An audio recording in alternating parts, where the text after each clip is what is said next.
Blog Talk Radio. Are you ready to take a bite out of the competition? Are you looking for ideas to make your business better? Welcome to the Core Business Show with Tim Jacquet, sponsored by Apple Capital Group.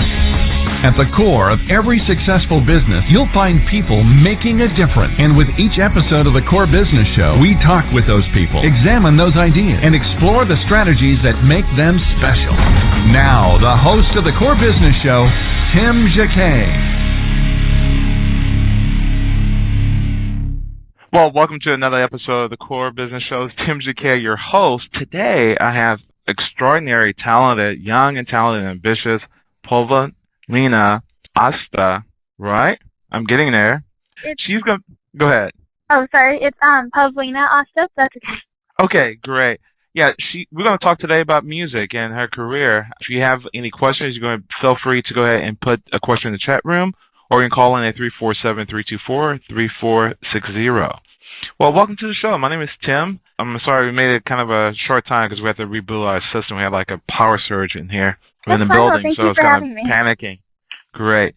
Tell us about yourself, where you're from, and then pretty much we'll go from there. Well, I'm from Port Orange, Florida, and I play steel drums, and I have a radio show. Wow. You've done a lot. So kind of tell us, you're also a musician. I'm a musician as well. So what do you play? I play steel drums. Oh, wow.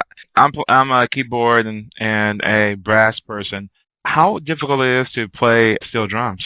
It's actually not too bad. I memorized all the notes on both of the drums because I have double seconds, which means I have, a drum on my right and on my left. And I don't know, I just memorized where the notes are and everything. So learning music and everything is really easy. So if you're talking about steel drum itself, you have all of these different panels.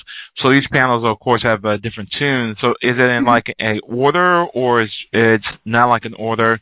If you draw a circle, kind of describe to us, if you draw a circle, what's on that particular panel for the drum. Well, on like one of the drums, it's not like a piano where it's like in like alphabetical order or anything. It's actually like very spread out and everything. Like F sharp would be on one side of the drum, and then F sharp, and then a higher F are all next to each other. And there's like for some of them like there's a C, like there's C and then a higher C, and then on the other drum there's a C sharp, and yeah, so it's kind of like that. So how many notes are pretty much on a steel drum panel, just for one? It's like, I guess like, it's like a normal like, A, B, C, D, or yeah, A, B, C, D, E, F, G, and then plus all the sharps and flats and everything. Okay, so all of them are there on one drum. Actually, I have double seconds, so that means that they're on both drums. So. Okay, perfect. Yeah. So do you go like in a group, you play part of the song and they play the other part to make harmony, or how does that work? I have done that a couple times, but usually I'm, on my own with like some kind of beach thing. So kind of describe, what's your music like? Are you more the Caribbean feel, or it's kind of a mixture of everything? For the steel drums? Mm-hmm. Okay, well, I play it's like a reggae kind of Caribbean style with that, and then, yeah, that's about it. So. Okay. And what type of music you normally listen to? I listen to a pretty big variety of music and everything. I listen to like Yahoo and the Avett Brothers, and like the Cab. Like I don't know, it's a pretty big range. So. Okay. And also, before we get into your program, also you have how long have you been playing drums altogether? The last few years? Since 5th grade, and now I'm in 8th grade. So. Oh wow. Yeah. So how is 8th grade for you? It's good. Oh, well, you're getting ready for high school, huh? Yeah. So what do you look at? You're taking music in 8th grade? Yes, I'm in chorus and piano, so. Okay. Chorus and so you begin to learn keyboards as well for piano? Yeah. We actually have a recital today, so. Oh, well, congratulations. So are you playing for your choir as well? Well, I'm in the Troublemakers, which is like a performance group, and that's where we would either go to like different elementary schools and perform some of our songs, or we would do like different things like that. And with the piano, that's just like, a different like elective thing, so. Oh, okay. So you're going to look at maybe in the future playing for your choir, or just kind of mixture of both, going to continue to move with your career and just playing an ensemble? Mm-hmm. Okay, because when I was in eighth grade, I found a big advantage of playing because it was really rare playing for a choir itself, Yeah. and it brought a lot of attention, a lot of scholarships, so it made my high school career much easier to deal with because I already had the attention and the focus at the very beginning, and then that put me in kind of early ranking of dealing with colleges who I wanted to look for, and they actually, since I stood out more, they mainly kind of gravitated towards me. Okay, they know this. I'm gonna have this guy, for the next 4 years, Yeah. but I know he's coming through the system, so it was a great recruitment. But just personal advice to say, well, if you're going to stay in piano, yeah, just try to push yourself in playing for your choir, and that kind of give you a notoriety, make your job a lot easier, especially when you get ready to go to college and to get a full scholarship. So Oh wow. that's yeah, that's what worked for me. And actually, to be honest with you, in the seventh grade, I was a baseball player, and I had to, we had to take music in the seventh grade. My teacher said, "Well, we need some more people in the choir." So I struggled with that, and finally went to choir in October. And I saw this girl playing this piano. I said, "Oh my gosh, wow!" And I never played piano in my life before. No music, I barely can sing. But I saw the attention and the notoriety she was getting, and what I've done right after Christmas in the seventh grade year, I learned that quick from right after Christmas to through the summer. And by the time I got to the eighth grade, which we were talking about just 8 months, I learned how to play strong enough to play for the choir. And when I started playing for the choir, got the attention of the administration, I got the attention of the teachers, I got special awards from them, community awards, and they just trickled from there. So it was really, really great benefit towards me. And also it was just an elective, so it didn't require too much out of my time anyway. So personal advice, make your life easier. So tell us about your radio show. Well, on the radio show, I interview like different celebrities. I've interviewed like Kat Von D, The Wanted, B.O.B., Yanni. I've interviewed a pretty big range of people and everything. So yeah, that's mainly what the radio show is about. Wow. So what is it like to interview Yanni? Yanni was actually really, really cool. He was super nice, and it was a teleconference. So out of the whole country and everything, there were only like, I would say 10 or so, maybe 11 or 12. But there were 12 people from all over the country that were selected to do the teleconference with Yanni. And so what you did was you would call in, and then you would just have to like press like pound or something and then one or something like that, and then you would have a chance to ask him a question. So it was actually really cool, and he's really nice. Wow. So Yanni is the type of person you normally look towards as, each musician has people they like to emulate as we develop our style. Remember, we start with one style and we develop another to make us who we are. Or you sit on that same frame, you know what music you like, but also you're developing as an artist. And I'm looking towards, hey, I'm fishing for, hey, what style I'm going to be in, who I'm going to lean towards, how I'm going to develop my style. Anybody that stands out as a musician that you're starting to lean towards to trying to develop your own style? Well, I look for my piano stuff because I'm just starting off with piano and everything. I would definitely look towards Yanni because like I've seen a couple of his concerts, and before we interviewed him, his people sent us this DVD that had him performing and everything, and he was like basically surrounded by pianos. I thought that was really cool. So I looked to him probably for that. And then for my steel drums, I looked a lot to my steel drum teacher who passed away, but I really looked up to him and everything. So yeah. Wow. So tell us about your program. So how long you been on the air? They have a lot of notes right here, but how long you been on the air? And how did you get a radio show? Well, I've had the radio show for 3 years. This is my 4th year, I'm pretty sure. So, and I started it from my steel drums, actually. I was getting interviews from the steel drums, and then one time I was doing a voiceover, and they were like, "Oh, you should start your own radio show." So that's how that started. Oh, wow. It was that easy. I guess it. Yeah, and see, you got attention as being a musician, so it just took off from there, for your own talent. So you're on the local station there in Florida? Well, in Holly Hill, I have a station, and then I also have one in North Carolina, and then I write for different newspapers and magazines too. So. Okay. Wow. So when you do your radio show, do you record in a certain studio, and then you syndicate it out to other radio stations?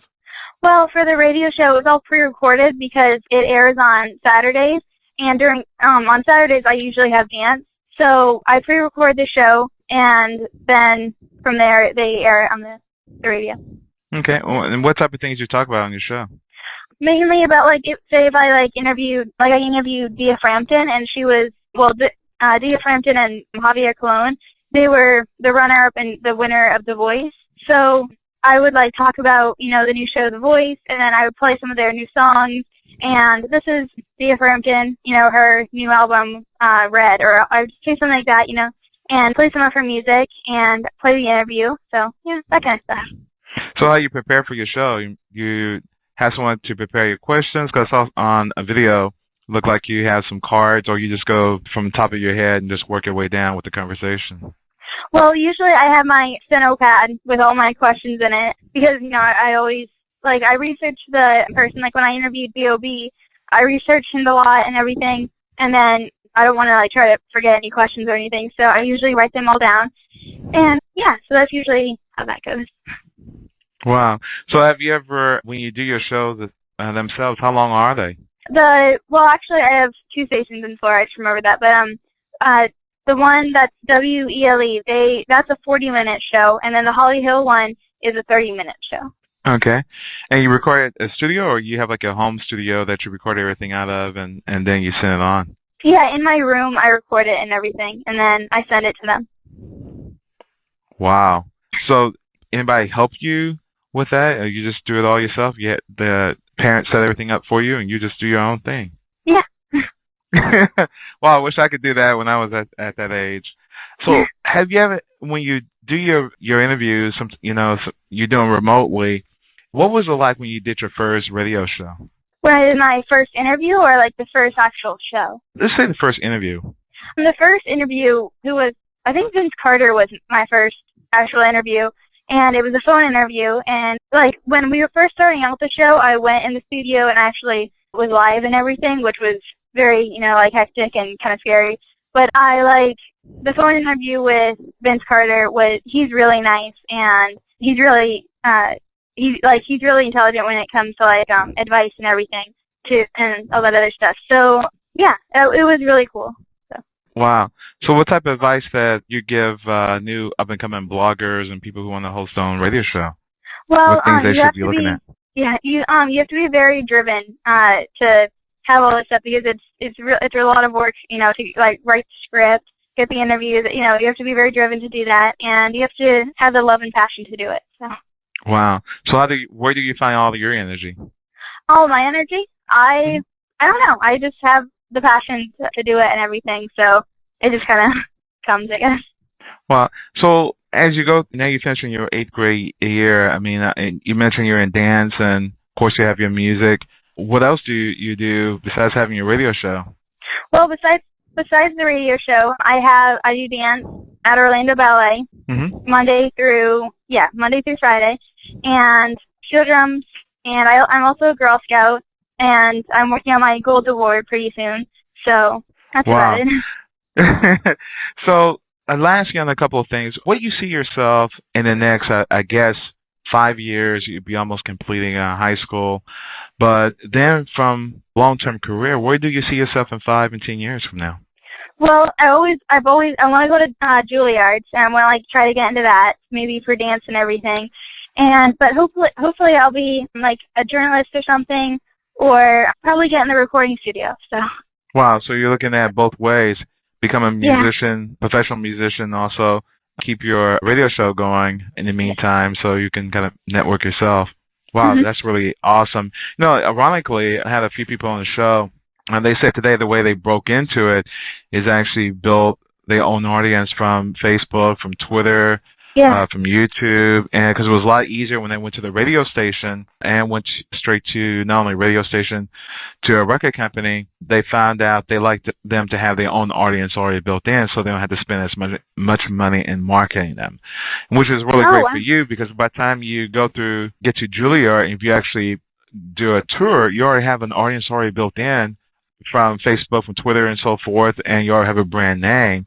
So it's really commend you. I mean, I wish I did this when I was at your age, build my brand while I was still in school, Yeah. So by the time I finish college, when I go out and tour, I already have my audience already built in who wants to hear me.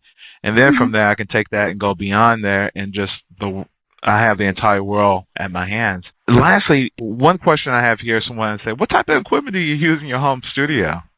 Well, the home studio is just like, it's not really a studio or anything. I have my like MP3 player thing that I use. I record, which I actually bring on all of my interviews, like as a backup thing. And yeah, so, and I've got, a sound thing and everything, so. So you have like a soundboard and a microphone and a computer and... Yeah, I have a lot of Apple computers. Oh, okay, so you do all you're a Mac person. Yes, definitely a Mac person. Yeah. There you go, Mac. Well, power to you. So long term, you're looking at yourself as being an artist and a broadcaster, which is great. You're on a great career start. And anything any advice you would give to another 8th grader in your same position about having passion on the things that you want to do, being driven, what advice would you give another 8th grader? Like another 8th grader that wants to do like other things, or?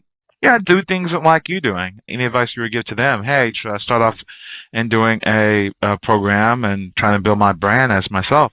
Or I know what I want to do, I'm just going to start on it right now. Yeah, well, I think you should always, start as early as you can, to try to get like a little bit of a head start and everything, and work really hard at it and be very determined. So. Okay. And I know you have a Facebook page, but do you also have like a regular website page? Well, I have a YouTube channel that has all my interviews on it, which is youtube.com/Pavlina Music. And then I also have a Facebook, which is just, my name. And I also have Pavlina Productions. And yeah, that's about it. Wow. Well, thank you for coming on. I'm sure you're in school right now, but thank you for coming on the program today. And thank you for that wonderful advice. And again, your advice of being driven and going things you have passion with. Well, thank you so much. I really appreciate you coming on.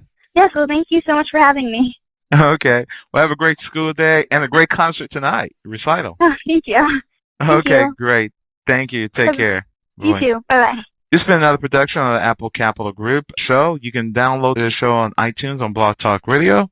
Thank you for listening, and we do ask you that you go to iTunes and write reviews on the shows that you listen to. Everybody have a great day and take care. Thank you for listening to the Core Business Show with Tim Jacquet. For a free quote on equipment leasing and financing, visit our website, applecapitalgroup.com. That's applecapitalgroup.com. And fill out the information to receive your free quote. We hope you'll join us for our next episode. And remember, you can always get to the core via iTunes. You'll find all our previous episodes there. Thanks again for listening to the Core Business Show with Tim Jacquet.